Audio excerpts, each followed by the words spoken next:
பாண்டிய நாட்டை காக்கும் சிவபெருமாள் தன்னுடைய புத்திரன் ஸ்ரீ பாலசுப்பிரமணியனை அனுப்பி பாண்டிய ராஜாவோட கிரீடம் காக்க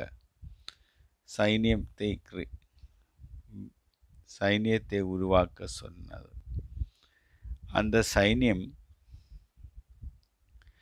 பாண்டிய ராஜாவுக்கு உதவி பண்ணி போர் வெற்றி பெறவும் அந்த சைனியத்துக்கு நாவேறு கம்பேறு தோஷங்கள் வந்தது. அந்த நாவேறு கம்பேறு தோஷங்கள் முடிக்கிறதுக்காக மகாவிஷ்ணு தன்னோட பக்கத்தில் இருந்த பாலருவியில் நின்று எடுத்த தண்ணி கங்காஜலத்தோட மிக்ஸ் பண்ணி கங்காஜலத்தோடு சேர்த்து அந்த சைன்யத்துக்கு கொடுக்கும்போது அந்த சைன்யத்தோட நாவேறு கம்பேற தோஷங்கள் எல்லாம் மாறி அந்த நீரோட நிலமேறி போக